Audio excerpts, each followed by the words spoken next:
The Nose by Nikolai Gogol. An extraordinarily strange thing happened in St. Petersburg on the 25th of March. Ivan Yakovlevich, a barber who lived on Voznesensky Avenue, his surname has got lost, and all that his shop front signboard shows is a gentleman with a lathered cheek and the inscription, "We also let blood." He woke up rather early one morning and smelt hot bread. And as he sat up in bed, he saw his wife, who was quite a respectable lady and a great coffee drinker, taking some freshly baked rolls out of the oven. "I don't want any coffee today, Praskovya Ospinovna," said Ivan Yakovlevich. "I'll make do with some hot rolls and onion instead." Here I must explain that Ivan Yakovlevich would really have liked to have had some coffee as well, but he knew it was quite out of the question to expect both coffee and rolls, since Praskovya Ospinovna did not take very kindly to these whims of his. "Let the old fool have his bread. I don't mind," she thought. "That means extra coffee for me," and she threw a roll onto the table. Ivan pulled his frock coat over his nightshirt for decency's sake, sat down at the table, poured out some salt, peeled 2 onions, took a knife, and with a determined expression on his face, started cutting one of the rolls. When he had sliced the roll in 2, he peered into the middle and was amazed to see something white there. Ivan carefully picked at it with his knife and felt it with his finger. "Quite thick," he said to himself. "What on earth can it be?" He poked 2 fingers in and pulled out a nose.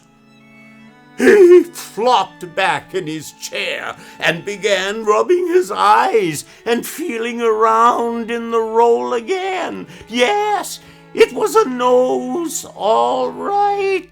No mistake about that. And what's more, it seemed a very familiar nose. His face filled with horror. But this horror was nothing compared with his wife's indignation. "You beast! Whose nose is that you've cut off?" she cried furiously. "You scoundrel! You drunkard! I'll report it to the police myself. I will. Ah, you thief! Come to think of it, I've heard 3 customers say that when they come in for a shave, you start pulling their noses about so much, it's a wonder they stay on at all." But Ivan felt more dead than alive. He knew that the nose belonged to none other than the collegiate assessor Kovalyov, whom he shaved on Wednesdays and Sundays. "Wait a minute, Praskovya. I'll wrap it up in a piece of cloth and dump it in the corner. Let's leave it there for a bit, then I'll try and get rid of it." "I don't want to know. Do you think I'm going to let a sawn-off nose lie around in my room, you fathead? You can do all this that stop that razor blade of yours and let everything else go to pot. Layabout, nightbird, and you expect me to cover up for you with the police? You filthy pig! Blockhead! Get that nose out of here, out! Do what you like with it, but I don't want that thing hanging around here a minute longer. Ivan Yakovlevich was absolutely stunned. He thought and thought, but just didn't know what to make of it. I'm damned if I know what's happened, he said at last, scratching the back of his ear.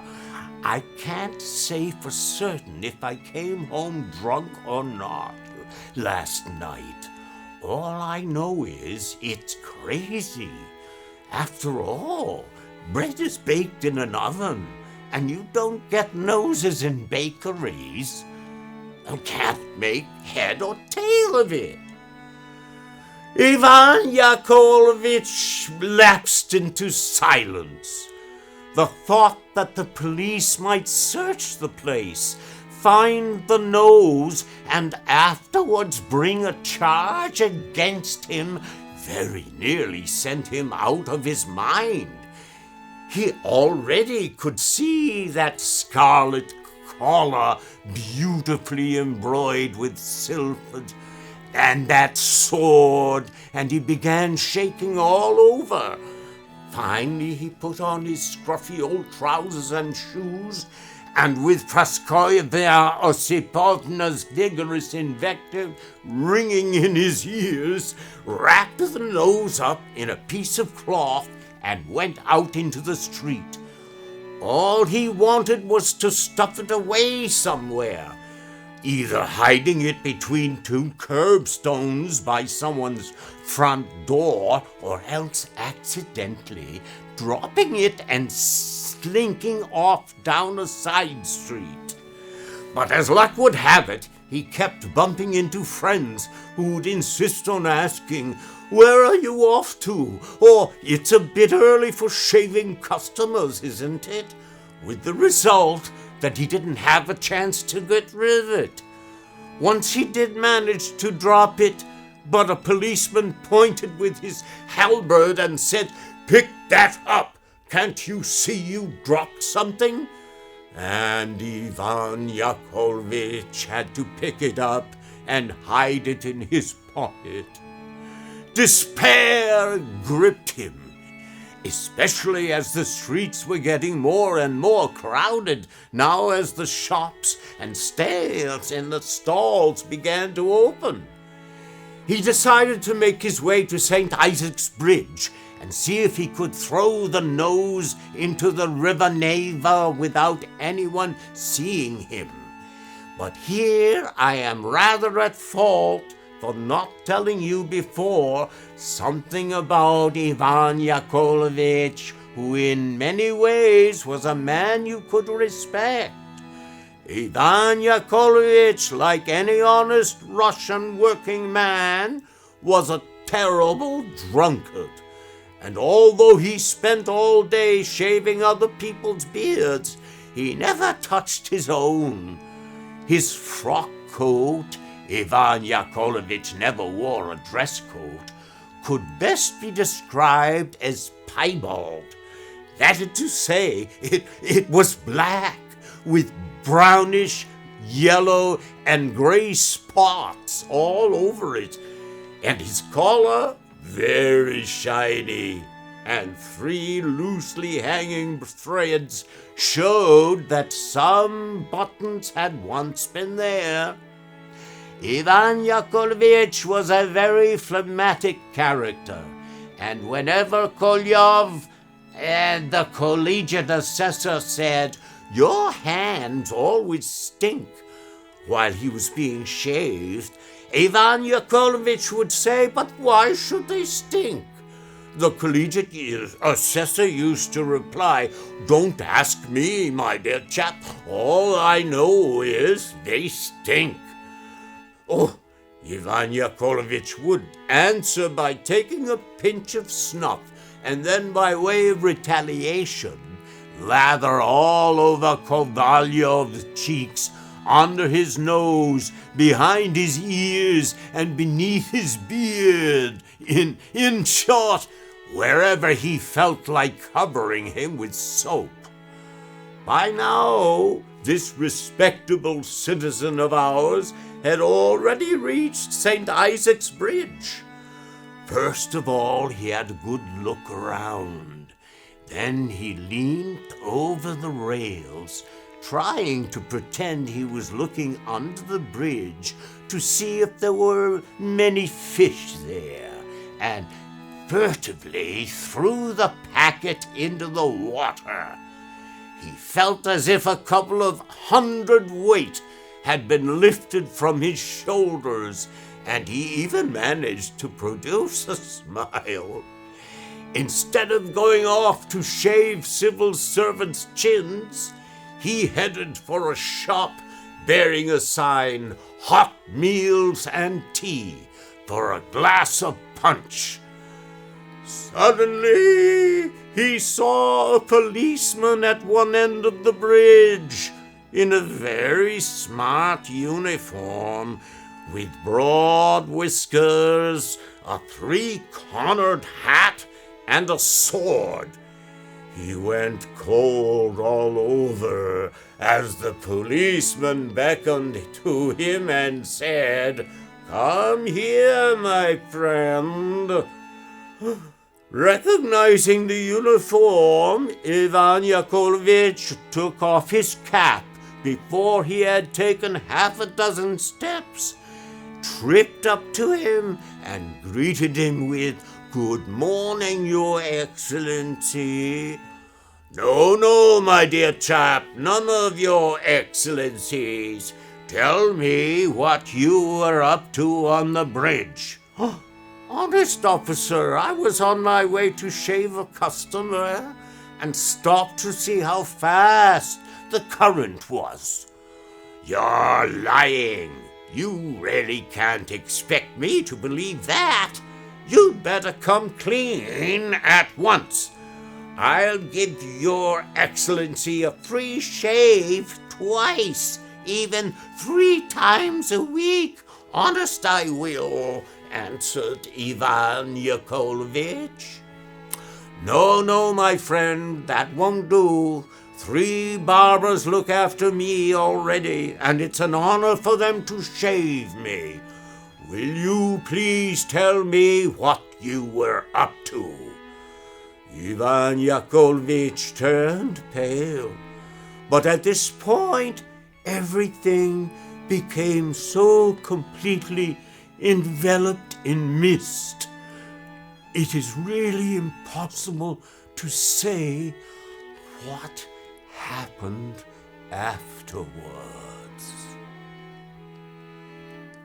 Collegiate Assessor Kovalyov woke up rather early and made a bang noise with his lips. He always did this when he woke up, though. If you asked him why, he could not give any good reason. Kovalyov stretched himself and asked for the small mirror that stood on the table to be brought over to him. He wanted to have a look at a pimple that had made its appearance on his nose the previous evening. But to his extreme astonishment, found that instead of a nose, there was nothing but an absolutely flat surface. In a terrible panic, Kovalyov asked for some water and rubbed his eyes with a towel. No mistake about it. His nose had gone. He began pinching himself to make sure he was not sleeping, but to all intents and purposes he was wide awake. Collegiate Assessor Kovalyov sprang out of bed and shook himself. Still no nose. He asked for his clothes, and off he dashed, straight to the head of police. In the meantime, however, a few words should be said about Kovalyov, so that the reader may see what kind of collegiate assessor this man was. You really cannot compare those collegiate assessors who acquire office through testimonials with the variety appointed in the Caucasus. The two species are quite distinct. Collegiate assessors with diplomas from learned bodies. But Russia is such an amazing country that if you pass any remark about one collegiate assessor, every assessor from Riga to Kamchatka will take it personally. And the same goes for all people holding titles and government ranks. Kovalyov belonged to the Caucasian variety. He had been a collegiate assessor for only 2 years, and therefore could not forget it for a single minute. To make himself sound more important and give more weight to his status, he never called himself collegiate assessor, but major. If he met a woman in the street selling shirt fronts, he would say, "Listen, my dear, come and see me at home. My flat's in Sadovyaya Street. All you have to do is ask if Major Kovalyov lives there, and anyone will show you the way." And if the woman was at all pretty, he would whisper some secret instructions and then say, "Just ask for Major Kovalyov, my dear." Therefore, throughout the story, we will call this collegiate assessor Major. Major Kovalyov was in the habit of taking a daily stroll along the Nevsky Avenue. His shirt collar was always immaculately clean and well starched. His whiskers were the kind you usually find among provincial surveyors, architects, and regimental surgeons, among people who have some sort of connection with the police. On anyone, in fact, who has a full rosy cheeks and plays a good hand at whist. These whiskers grew right from the middle of his cheeks up to his nostrils. Major Kovalyov always carried plenty of seals with him, seals bearing coats of arms or engraved with the words Wednesday, Thursday, Monday, and so on. Major Kovalyov had come to St. Petersburg with a set of purpose of finding a position in keeping with his rank. If he was lucky, he would get a vice-governorship, but failing that, a job as an administrative clerk in some important government department would have to do. Major Kovalyov was not averse to marriage, as long as his bride happened to be worth 200,000 rubles. And now the reader can judge for himself how this major felt when, instead of a fairly presentable and reasonably sized nose, all he saw was an absolutely preposterous, smooth, flat space. As if this was not bad enough, there was not a cab in sight, and he had to walk home, keeping himself huddled up in his cloak and with a handkerchief over his face to make people think he was bleeding. But perhaps I dreamed it. How could be so stupid as to go and lose my nose, would he think? These thoughts he dropped into a coffee house alone to take a look at himself in a mirror. Fortunately, the shop was empty, except for some waiters sweeping up and tidying the chairs. A few of them, rather bleary-eyed, were carrying trays laden with hot pies, and yesterday's newspaper, covered in coffee stains, lay scattered on the tables and chairs. "Well, thank God there's no one about," he said. "Now I can have a look." He approached the mirror rather gingerly and peered into it.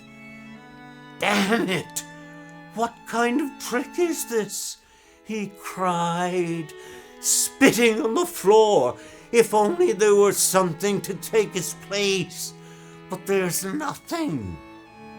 He bit his lips in annoyance, left the coffee house, and decided not to smile or look at anyone, which is not like him at all. Suddenly he stuck rooted to the spot near the front door of some house and witnessed a most incredible sight. A carriage drew up at the entrance porch. The doors flew open, and out jumped a uniformed, stooping gentleman who dashed up the steps. The feeling of horror and amazement that gripped Kovalyev when he recognized his own nose defies description. After this extraordinary sight, everything went topsy-turvy. He could hardly keep to his feet, but decided at all costs to wait until the nose returned to the carriage, although he was shaking all over and felt quite feverish. About 2 minutes later, a nose really did come out. It was wearing a gold-braided uniform with a high stand-up collar and chamois trousers, and had a sword at its side. From the plumes on its hat, one could tell that it held the exalted rank of state councillor, and it was abundantly clear that the nose was going to visit someone. It looked right, then left, shouted to the coachman, "Let's go!" climbed in, and drove off. Poor Kovalyev nearly went out of his mind. He did not know what to make of it. How, in fact, could a nose, which only yesterday was in the middle of his face, and which could not possibly walk around or drive in a carriage, suddenly turn up in a uniform? He ran after the carriage, which fortunately did not travel very far, and came to a halt outside Kazan Cathedral. Kovalyev rushed into the cathedral square, elbowed his way through a crowd of beggar women who always used to make him laugh because of the way they covered their faces, leaving only slits for the eyes, and made his way in. Only a few people were at prayer, all of them standing by the entrance. Kovalyev felt so distraught that he was in no condition for praying, and his eyes searched every nook and cranny for the nose in uniform. At length he spotted it, standing by one of the walls to the side. The nose's face was completely hidden by the high collar, and it was praying with an expression of profound piety. What's the best way of approaching it, thought Kovalyov. Judging by its uniform, its hat, and its whole appearance, it must be a state councilor, but I'm damned if I know.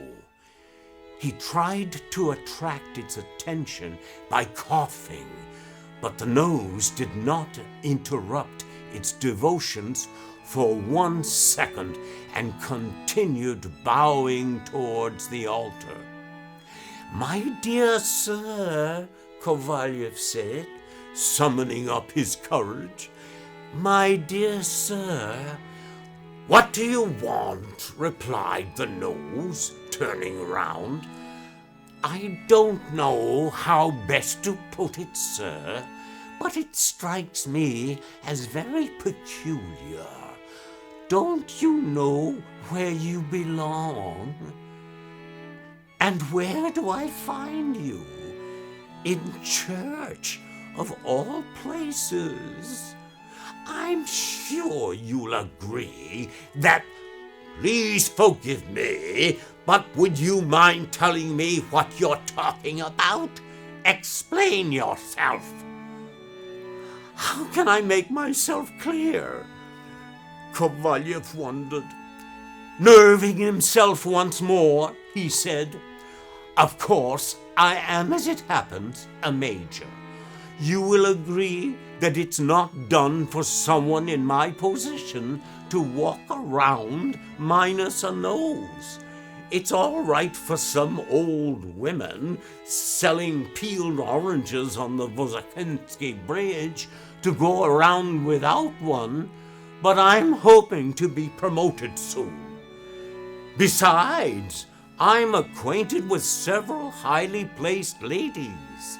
Madame Chektaryev, for example, a state councillor's wife.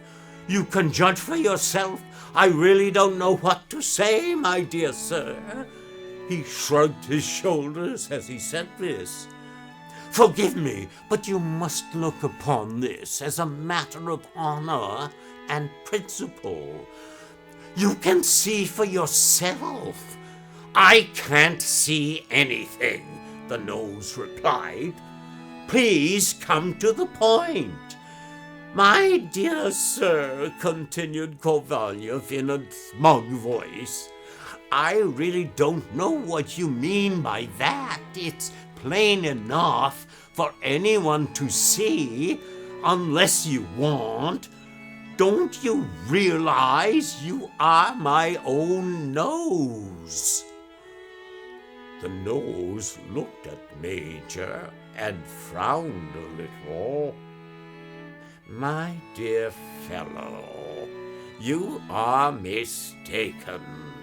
I am a person in my own right. Furthermore, I don't see that we have anything in common. Judging from your uniform buttons, I should say that you're from another government department." With these words, the nose turned away and continued its prayers. Kovalyov was so confused he did not know what to think. At that moment, he heard a pleasant rustling of a woman's dress, and an elderly lady bedecked with lace came by, accompanied by a slim girl wearing a white dress, which showed very good advantage, and a pale yellow hat as light as a pastry. A tall footman with enormous whiskers, what seemed to be a dozen collars about his neck, stationed himself behind them and opened his snuff-box. Kovalyov went closer, pulled the linen collar of his shirt front up high, straightened the seals hanging on his gold watch chain, and smiling all over his face, turned his attention to the slim girl who bent over to pray like a spring flower and kept lifting her little white hand with its almost transparent fingers to her forehead. The smile on Kovalyov's face grew even more expansive when he saw beneath her hat a little rounded chin of dazzling white and cheeks flushed with the color of the first rose of spring. But suddenly he jumped backwards as though he had been burnt. He remembered that instead of a nose, he had nothing, and tears streamed from his eyes. He turned round to tell the nose in uniform straight out that it was only masquerading as a state councillor, that it was an impostor and a scoundrel, and really nothing else than his own private property, his nose. But the nose had already gone. It managed to slip off unseen, probably to pay somebody a visit. This reduced Kovalyov to absolute despair. He went out and stood for a minute or so under the colonnade, carefully looking around him in the hope of spotting the nose, and he remembered quite distinctly that it was wearing a plumed hat and a gold-embroidered uniform.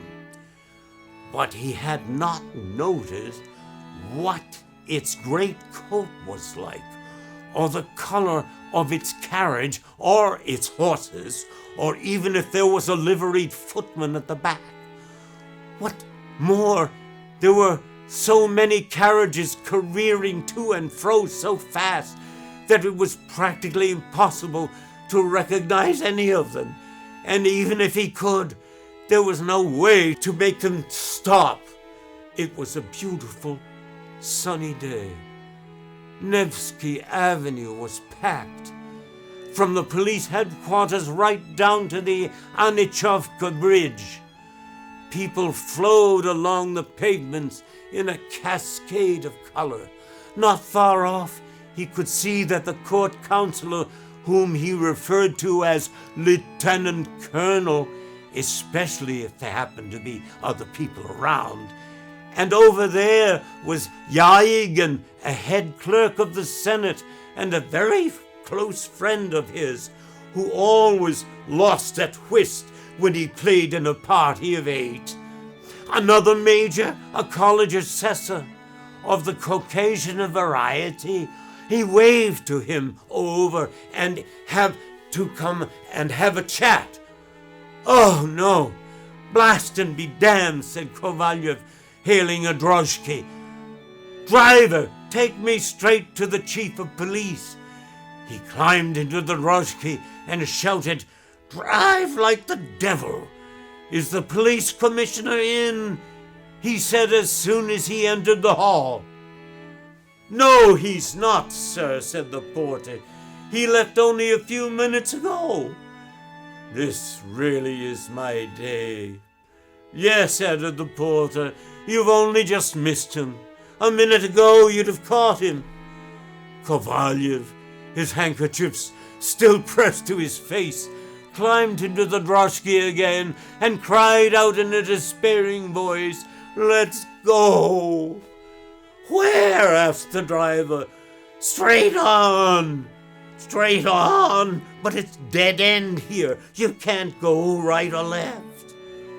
"Oh, This last question made Kovalyov stop and think. In his position, the best thing to do was to go first to the city security office, not because it was directly connected with the police, but because things get done there much quicker than in any other government department. There was no sense in going direct to the head of the department where the nose claimed to work, since anyone could see from the answers he had got before that the nose considered nothing holy and would have no difficulty in convincing its superiors by its brazen lying that it had never set eyes on Kovalyov before. So, just as Kovalyov was about to tell the driver to go straight to the security office, it struck him that the scoundrel and impostor who had behaved so shamelessly could wisely and easily take advantage of the delay and slip out of the city, in which event all his efforts to find it would be futile and might even drag on for another month. God forbid! Finally, inspiration came from above. He decided to go straight to the newspaper offices and publish an advertisement, giving such a detailed description of the nose that anyone who happened to meet it would at once turn it over to Kovalyov and at last tell him where he could find it.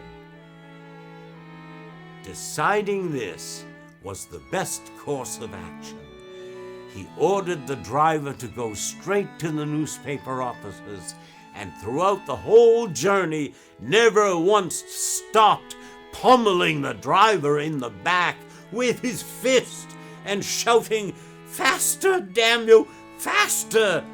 "But sir," the driver reported as he shook his head and flicked his reins at his horse, which had a coat as long as a spaniel's.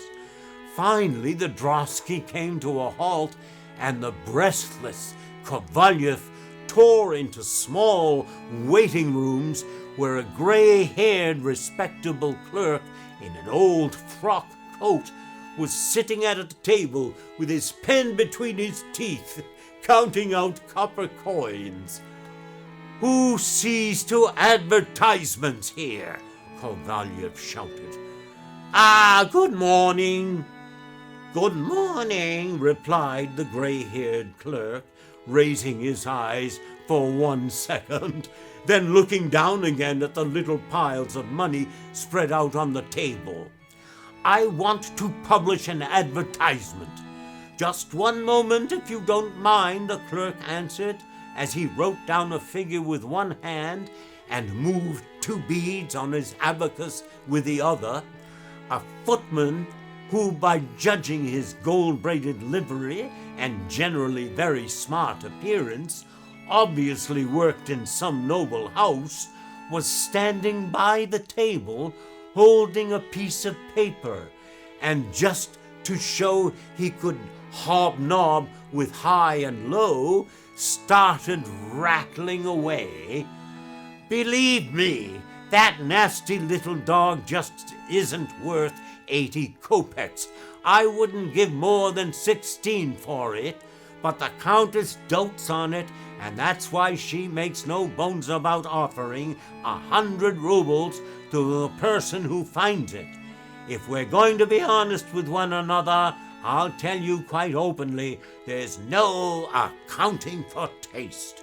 I can understand a fancier paying anything up to 500, even 1,000, for a deerhound or a poodle, as long as it's a good dog."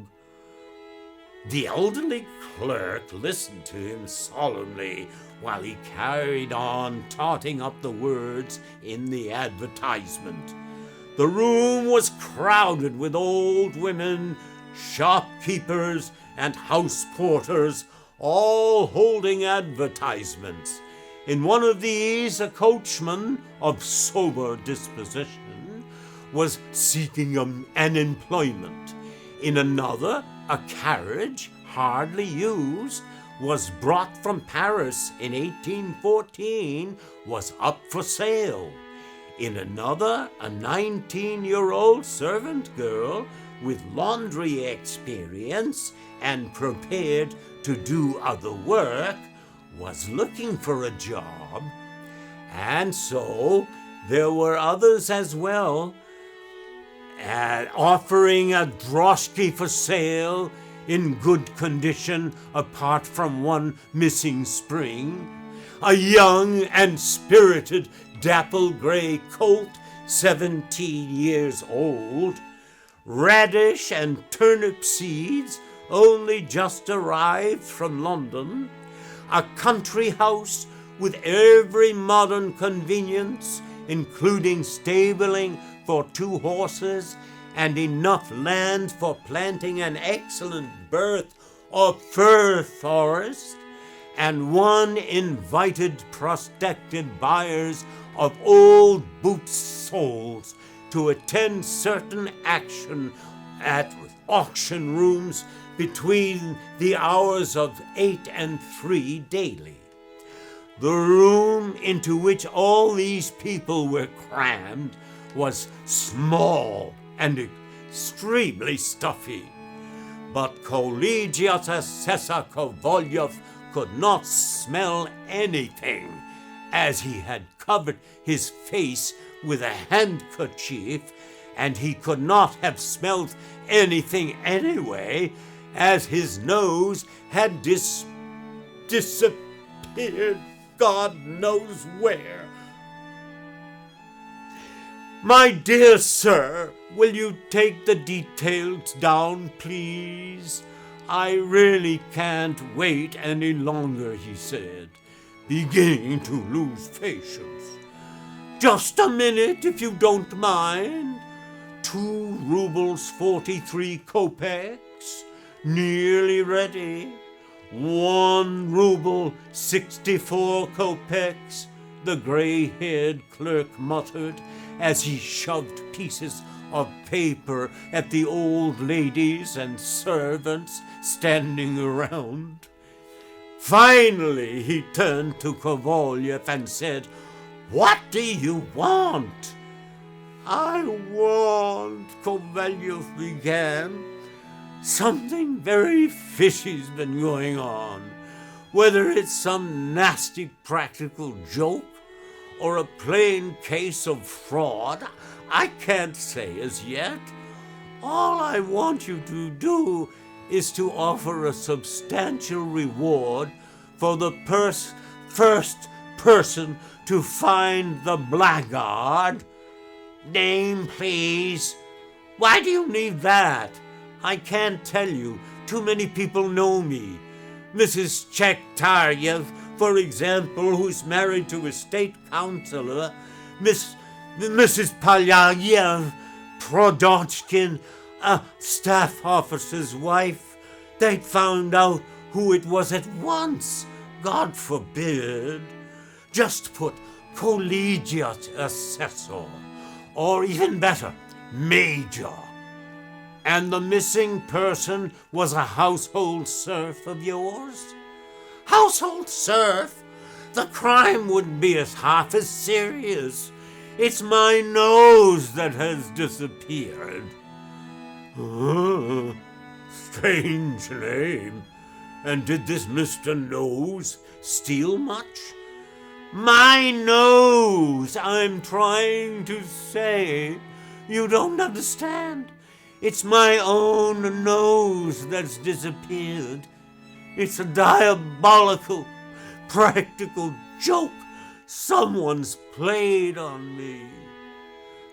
How did it disappear? I don't follow. I can't tell you how, but please understand, my nose is traveling at this very moment all over the town, calling itself a state councillor. That's why I'm asking you to print this advertisement announcing the first person who catches it should return the nose to its rightful owner as soon as possible. Imagine what it's like being without such a conspicuous part of your body. If it were just a small toe, then I could put my shoe on and no one would say anything or be any the wiser. On Thursdays, I go to Miss Chenkentev's. She's married to a state councilor, and Mrs. Podolchin, who has a state officer for a husband and a very pretty little daughter as well. They're all very close friends of mine. So just imagine what it would be like. In my state, how can I visit any of them? The clerk's tightly pressed lips showed he was deep in thought. I can't print an advertisement like that in our paper, he said after a long silence. What? Why not? I'll tell you, a paper can get a bad name. If everyone started announcing his nose had run away, I don't know how it would all end. And enough false reports and rumors get past editorial already that it's but why does it strike you as so absurd? I certainly don't think so. Well, that's what you think. But only last week there was a similar case. A clerk came here with an advertisement just like you. It cost him 2 rubles 73 kopecks, and all he wanted to advertise was a runaway black poodle. And what do you think he was up to, really? In the end, we had a libel case on our hands. The poodle was meant as a satire on a government cashier. I can't remember what ministry he came from. But I want to publish an advertisement about my nose, not a poodle, and that's as near myself as damnation. No, I can't accept that kind of advertisement. But I've lost my nose. Then you'd better see a doctor about it. I've heard there's a certain kind of specialist who can fix you up with any kind of nose you like. Anyway, you seem a cheery sort, and I can see you like to have your little joke. By all that's holy, I swear I'm telling you the truth. If you really want me to, I'll show you what I mean. I shouldn't bother if I were you, the clerk continued, taking a pinch of snuff. However, if it's really no trouble, he added, leaning forward out of curiosity, and then I shouldn't have a mind having a quick look. The collegiate assessor removed his handkerchief. Well, how very peculiar. It's quite flat, just like a freshly cooked pancake. Incredibly flat. So much for your objections. Now you've seen it with your own eyes, and you can't possibly refuse. I will be particularly grateful for this little favor, and it's been a real pleasure meeting you. The major evidently had decided that flattery might do the trick. Of course, it's no problem printing the advertisement, the clerk said, but I can't see what you can stand by to gain by it. If you like, why not give it to someone with a flair for journalism? Then he can write it up as a very rare freak of nature, and have it published in the papers so that young people might benefit from it, or else as something of interest to the general public.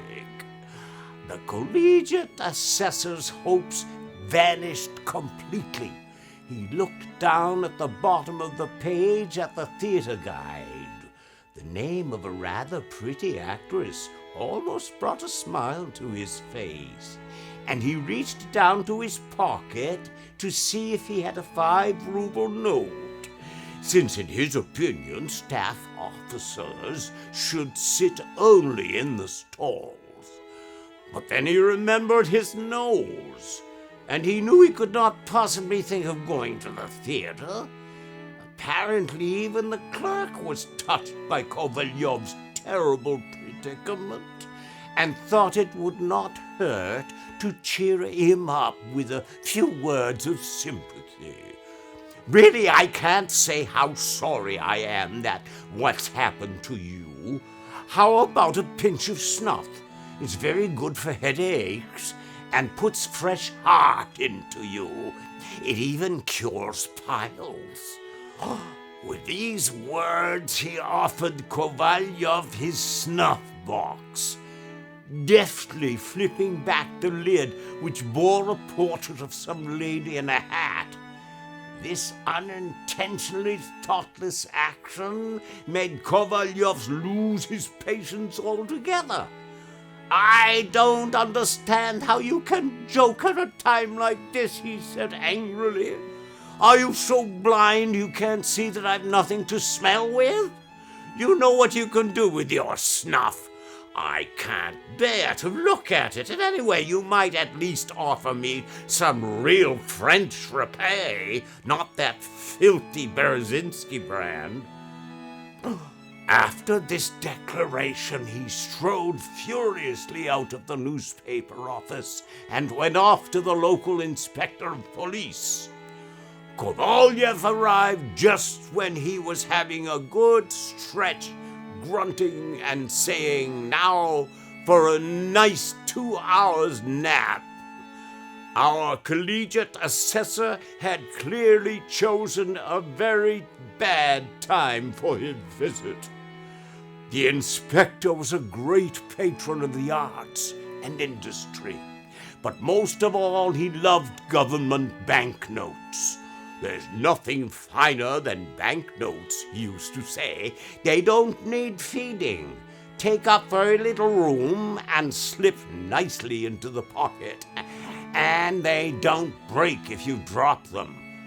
Oh, the inspector gave Kovalyev a rather cold welcome and said that after dinner wasn't at all the time to start investigations, that nature herself had declared a rest after meals, that respectable men do not get their noses ripped off, and that there were no end of majors knocking around who were not too fussy about their underwear and who were in the habit of visiting the most disreputable places. These few home truths stung Kovalyev to the quick. Here I must point out that Kovalyev was an extremely sensitive man. He did not so much mind people making personal remarks about him, but it was a different matter when aspersions were cast on his rank or social standing. As far as he was concerned, they would say what they liked about subalterns on the stage, but staff officers should be exempt from attack. The reception given him by the inspector startled him so much that he shook his head, threw out his arms, and said in a dignified voice, "To be frank, after these remarks of yours, which I find very offensive, I have nothing more to say." And he walked out. He arrived whom, hardly able to feel his feet beneath him. It was already getting dark, and after his fruitless inquiries, his flat seemed extremely dismal and depressing. As he entered the hall, he saw his footman, Ivan, lying on a soiled leather couch, spitting at the ceiling, managing to hit the same spot with a fair degree of success. The nonchalance of the man infuriated him, and Kovalyov hit him across the forehead with his hat and said, "You fat pig, haven't you anything better to do?" Ivan promptly jumped up and rushed to take off Kovalyov's coat. Tired and depressed, the major went to his room, threw himself into an armchair, and after a few sighs said, my God, what have I done to deserve this? If I'd lost an arm or a leg, it wouldn't be so bad. Even without any ears, things wouldn't be very pleasant, but it wouldn't be the end of the world. A man without a nose, though, is God knows what. Neither fish nor fowl. Just something to be thrown out of the window. If my nose had been lopped off during the war, or in a duel, at least I might have had some say in the matter. But to lose it for no reason at all, and with nothing to show for it, not even a kopeck. No, it's absolutely impossible. I can't have gone just like that. Without a nose? Never. Must have been a dream. Perhaps I drank some of that vodka I used for rubbing down my beard after shaving instead of water. That idiot, Ivan, couldn't have put it back in the cupboard. To prove to himself he was not drunk, the major pinched himself so hard that he cried out in pain, which really did convince him he was awake and in full possession of his senses.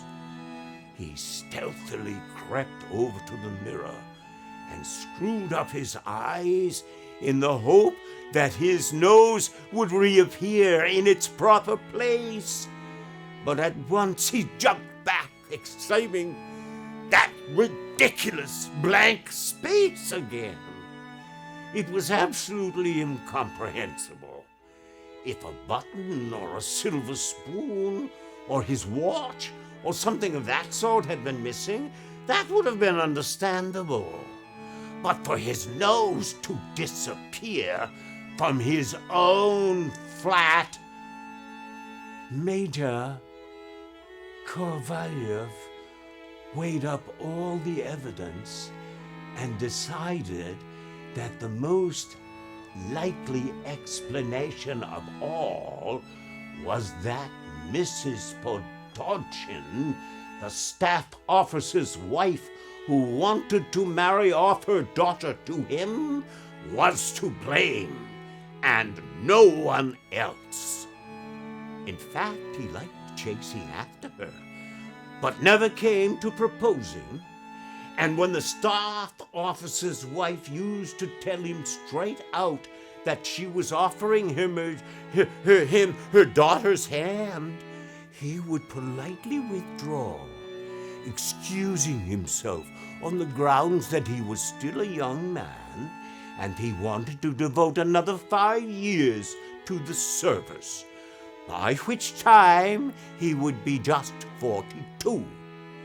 So, to get her revenge, the staff officer's wife must have hired some witches to spirit it away, and this was the only way his nose could possibly been cut off.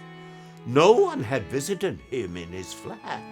His barber, Ivan Yakovlevich, had shaved him only last Wednesday, and the rest of that day and the whole of Thursday his nose had been intact.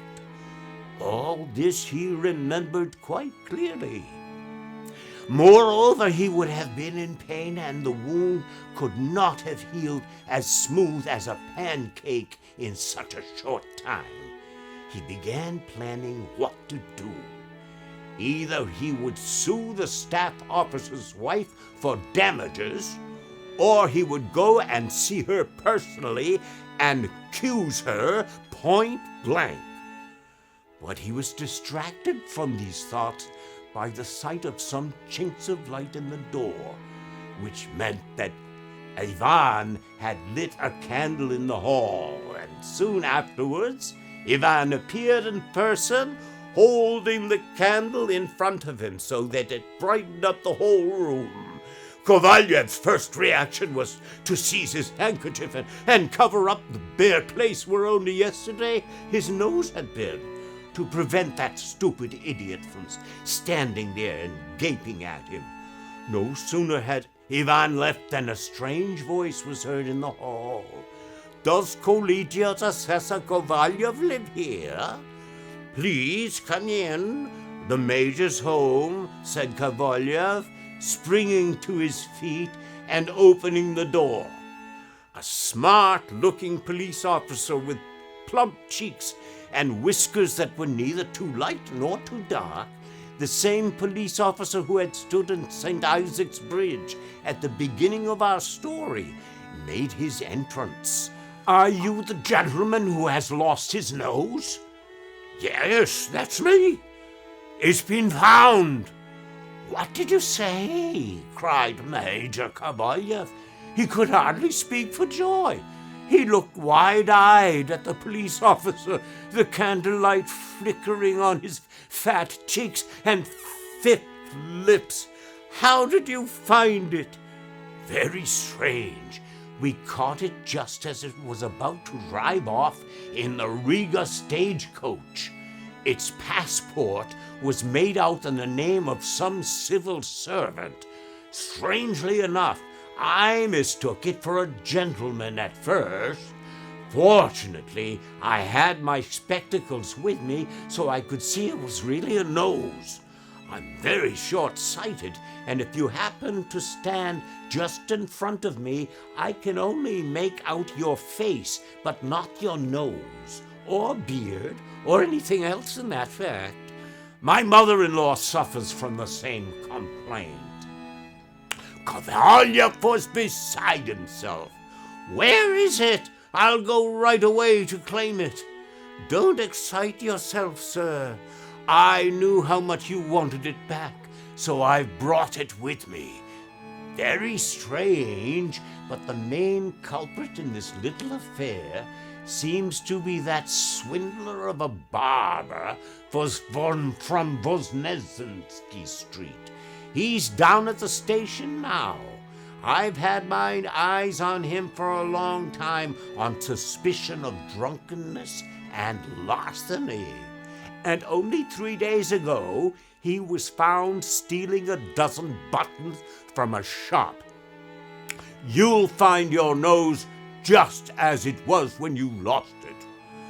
The police officer dipped into his pocket and pulled out the nose wrapped in a piece of paper. "That's it," cried Kovalyev. "No mistake. You must stay and have a cup of tea." "I'd like to, but I'm expected back at the prison. The price of food has rocketed, you know. My mother-in-law is living with me and all the children as well. The eldest boy seems very promising, very bright, but we haven't the money to send him to school."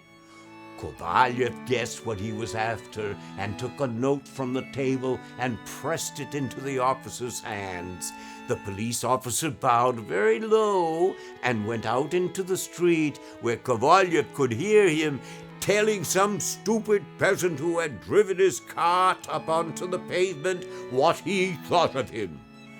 And when the police officer had gone, our collegiate assessor felt rather bemused, and only after a few minutes did he come to his senses at all. So intense was his joy.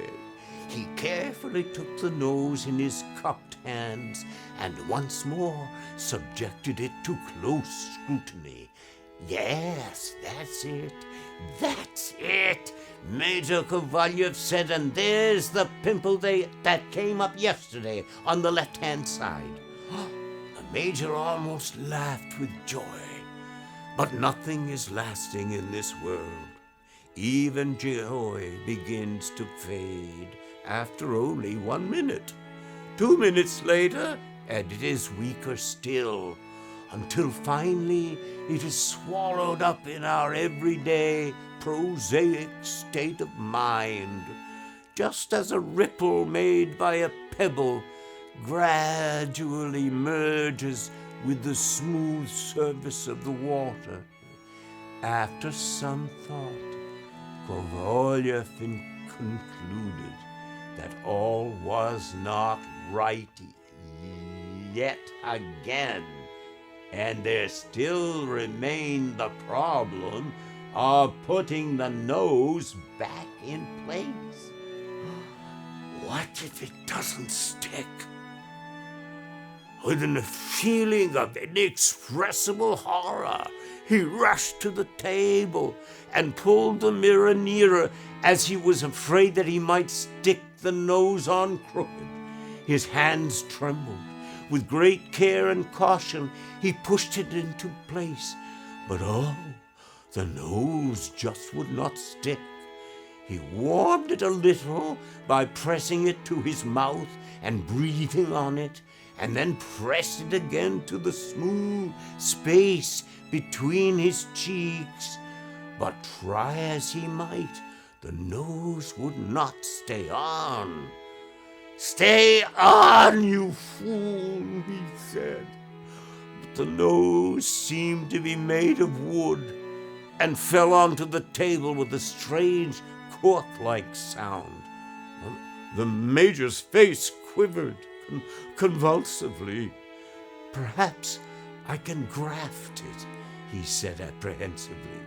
But no matter how many times he tried to put it back, all his efforts were futile. He called Ivan and told him to fetch the doctor, who happened to live in the same block in one of the best flats on the first floor.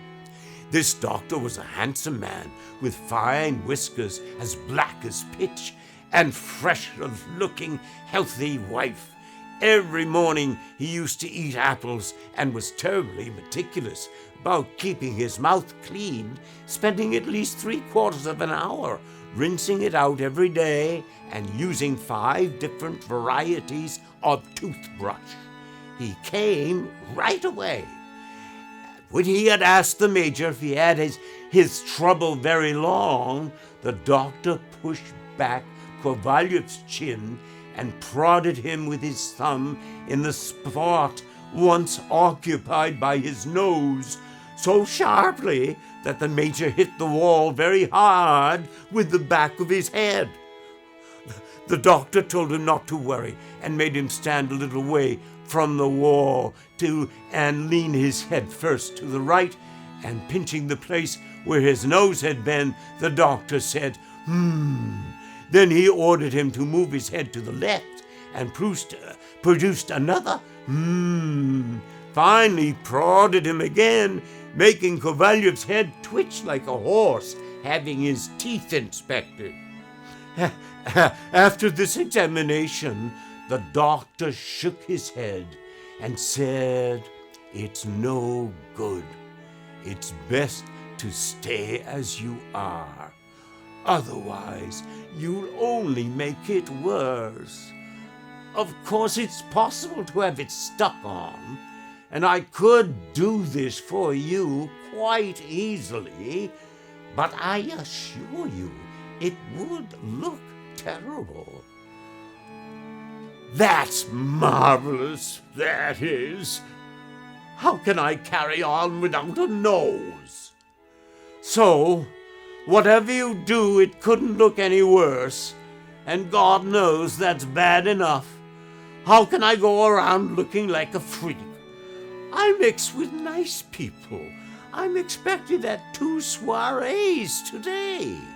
I knew nearly all the best people. Mrs. Chektarya, a state councilor's wife. Miss Podolchin, a staff officer's wife. After the way she's behaved, I won't have any more to do with her, except when I get the police on her trail. Kovalyev went on pleading. Please do me this one favor. Isn't there any way? Even if you could only get it to hold on, it wouldn't be so bad. And if there were any risk of it falling off, I could keep it there with my hand. I don't dance, which is a help, because any violent movement might make it drop off, and you may rest assured I wouldn't be slow in showing my appreciation, as far as my pocket will allow, of course. The doctor then said in a voice which could not be called loud or even soft, but persuasive and arresting, I never practice my art from purely mercenary motives. That is contrary to my code of conduct and all professional ethics. True, I make a change for private visits and a charge, but only so as not to offend patients by refusing to take their money. Of course, I could put your nose back if I wanted to, but I give you my word of honor. If you know what's good for you, you would be far worse if I tried. Let nature take its course.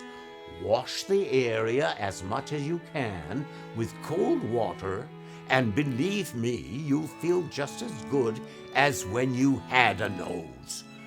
Now, as far as the nose is concerned, put it in a jar of alcohol. Better still, soak it in 2 tablespoonfuls of sour vodka and warmed up vinegar, and you'll get good money for it. I'll take it myself if you don't want it. No, I wouldn't sell it for anything, Kovalyov cried desperately. I'd rather lose it again. Then I'm sorry, replied the doctor, bowing himself out. I wanted to help you. At least I've tried hard enough. With these words, the doctor made a very dignified exit. Kovalyev did not even look at his face, and felt so dazed that all he could make out were the doctor's snowy white cuffs sticking out from the sleeve of his black dress coat. The very next day he decided, before going to the police, to write to the staff officer's wife to ask her to put back in its proper place what belonged to him without further ado. The letter reads as follows. Dear Mrs. Alexandra Grigorievyna, I cannot understand this strange behavior on your part. You can be sure, though, that it won't get you anywhere, and you certainly won't force me to marry your daughter.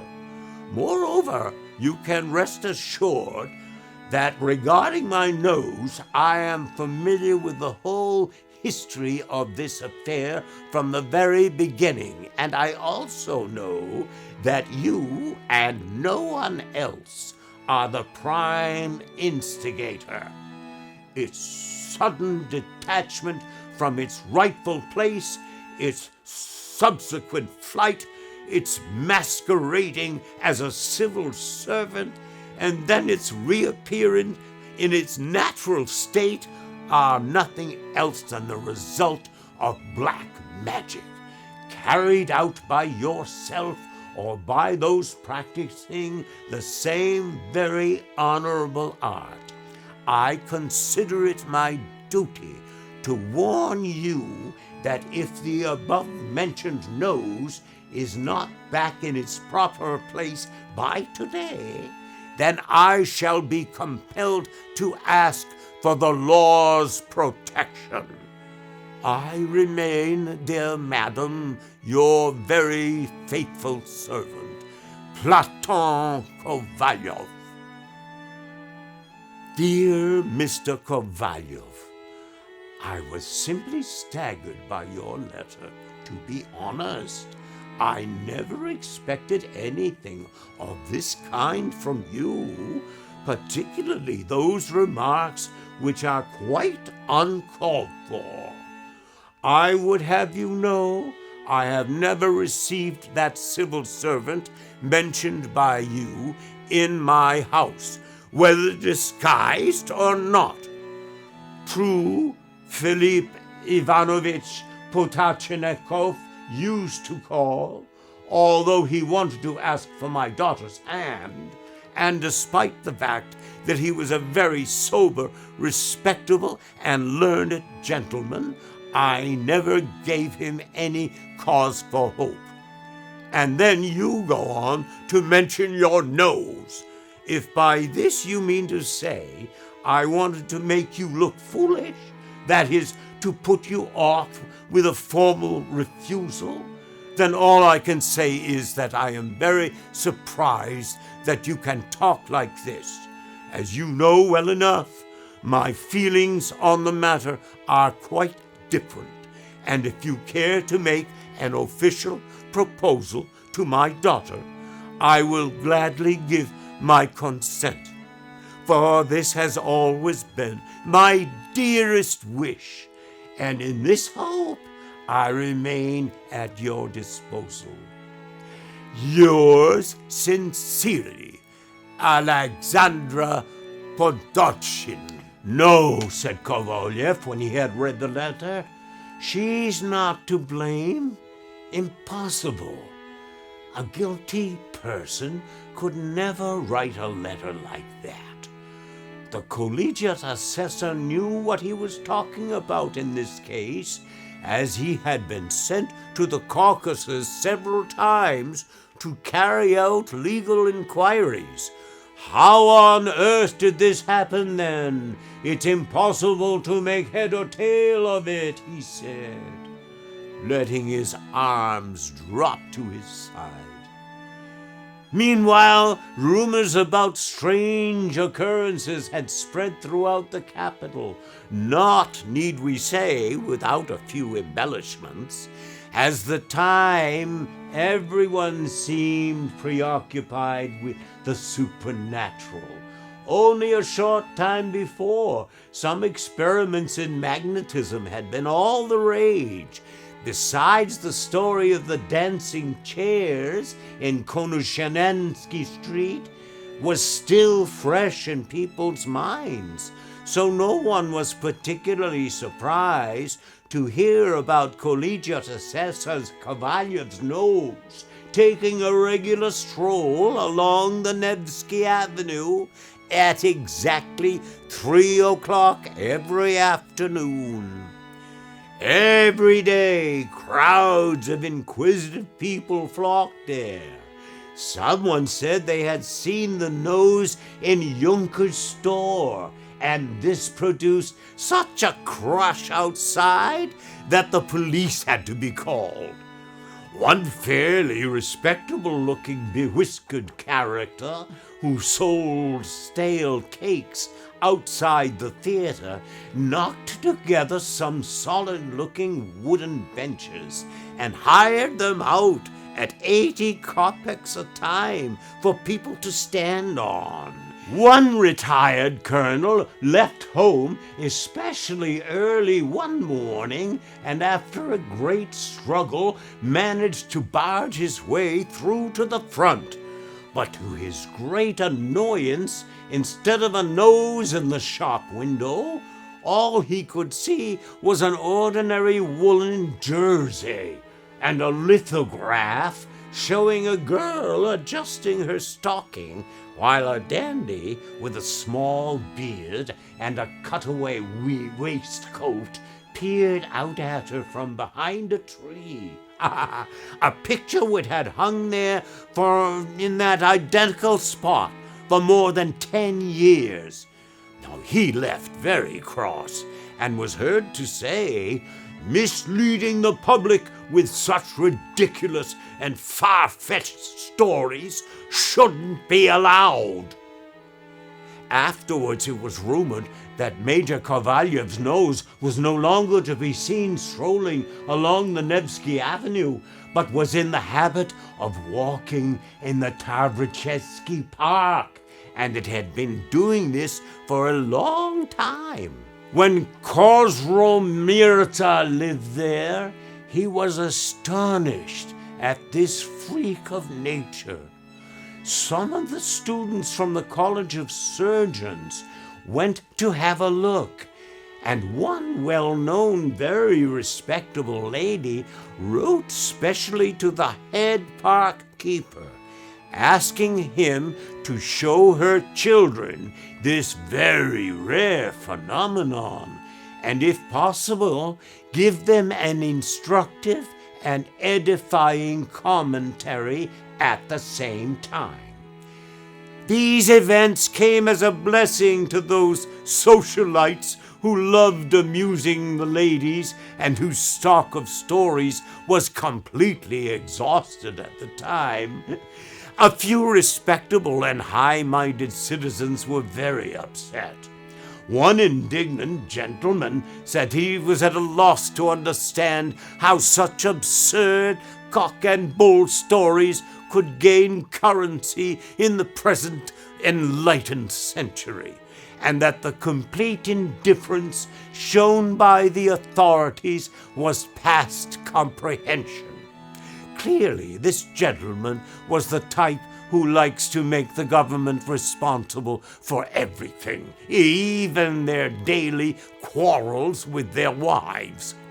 And afterwards, but here again, the whole incident becomes enveloped in mist, and what happened later remains a complete mystery. The world is full of the most outrageous nonsense. Sometimes things happen which you would hardly think possible. That very same nose, which had paraded itself as a state councillor and created such an uproar in the city, suddenly turned up as if nothing had happened. Plonk, where it had been before, right between Major Kovalyev's two cheeks. This was on 7 April. He woke up and happened to glance at the mirror. There was his nose. He grabbed it with his hand to make sure, but there was no doubt this time. "Ah!" cried Kovalyev. And if Ivan hadn't come in at that very moment, he would have joyfully danced around the room in his bare feet. He ordered some soap and water, and as he washed himself, looked into the mirror again. His nose was there. He had another look as he dried himself. Yes, the nose was still there. "Look, Ivan, I think I've got a pimple on my nose." Kovalyev thought, "God, supposing he replies, not only is there no pimple, but no nose either." But Ivan answered, "Your nose is quite all right, sir. I can't see any pimple." Thank God for that, the Major said to himself, and clicked his fingers. At this moment, Ivan Yakovlevich the barber poked his head around the corner, but timidly this time, like a cat who had just been beaten for stealing fat. "Before you start, are your hands clean?" Kovalyev shouted from the other side of the room. "Perfectly clean." "You're lying." "On my life, sir, they're clean." "Let's have a look, then." Kovalyev sat down. Ivan Yakovlevich covered him with a towel, and in a twinkling had transformed his whole beard and part of his cheeks into a kind of cream served up at merchants' birthday parties. "Well, I'll be damned," Ivan Yakovlevich muttered to himself, staring at the nose. He bent Kovalyev's head to one side and looked at him from a different angle. "That's it, all right.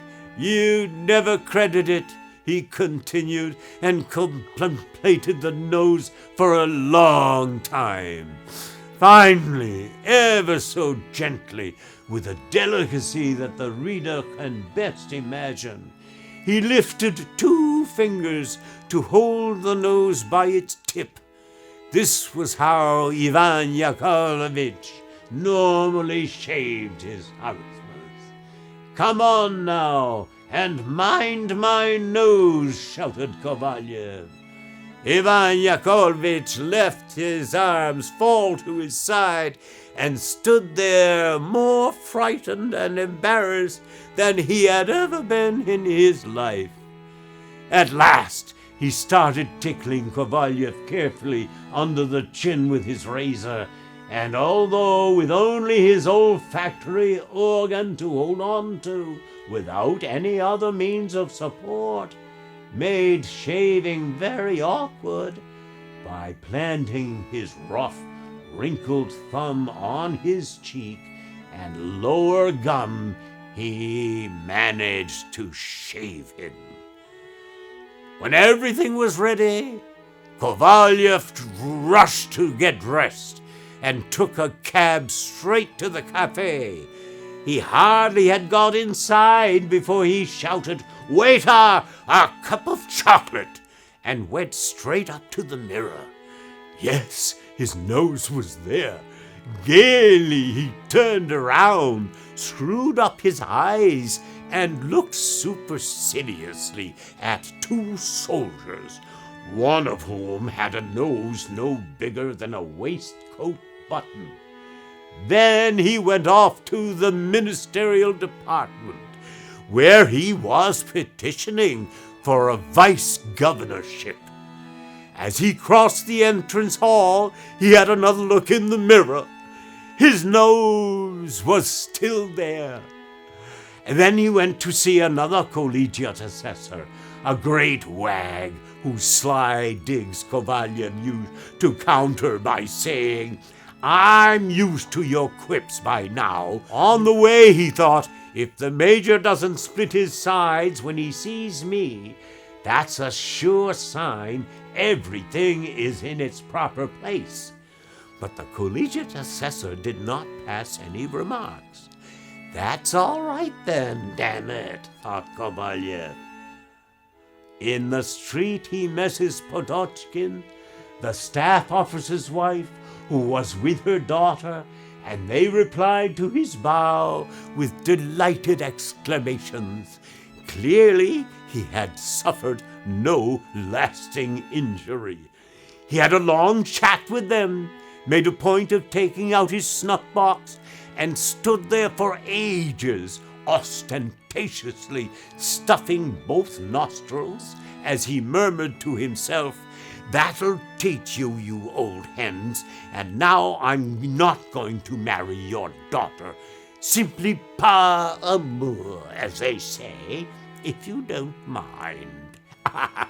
And from that time onwards, Major Kovalyev was able to stroll along Nevsky Avenue, visit the theater, in fact, go everywhere as though absolutely nothing had happened, and as though nothing had happened at all. His nose stayed in the middle of his face and showed no signs of wandering off.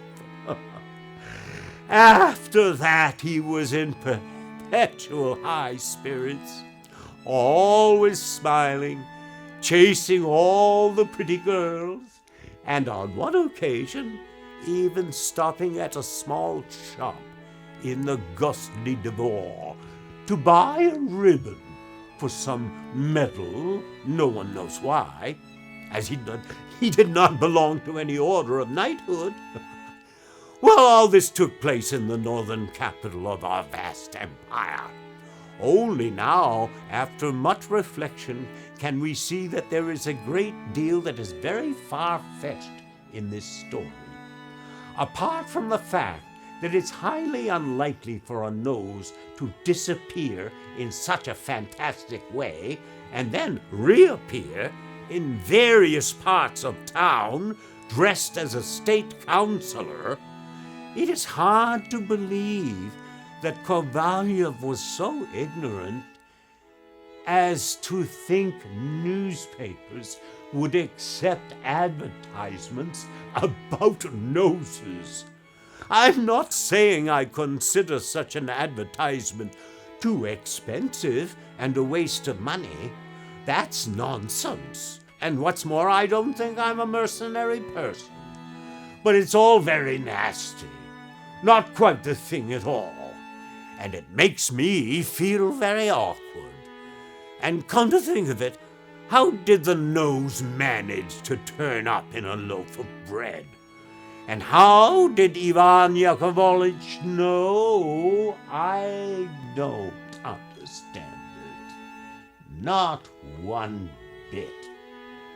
But the strangest, most incredible thing of all is that authors should write about such things. That, I confess, is beyond my comprehension. It's just, no, I don't understand it at all. Firstly, it's no use to the country whatsoever. Secondly, it's no use. Well, I simply don't know what one can make of it. However, when all is said and done, one can concede this point or the other. And perhaps you can even find, well, you won't find much that isn't on the absurd side, will you? And yet, if you stop to think for a moment, there's a grain of truth in it. You may say, whatever, these things do happen. Rarely, I admit, but they do happen.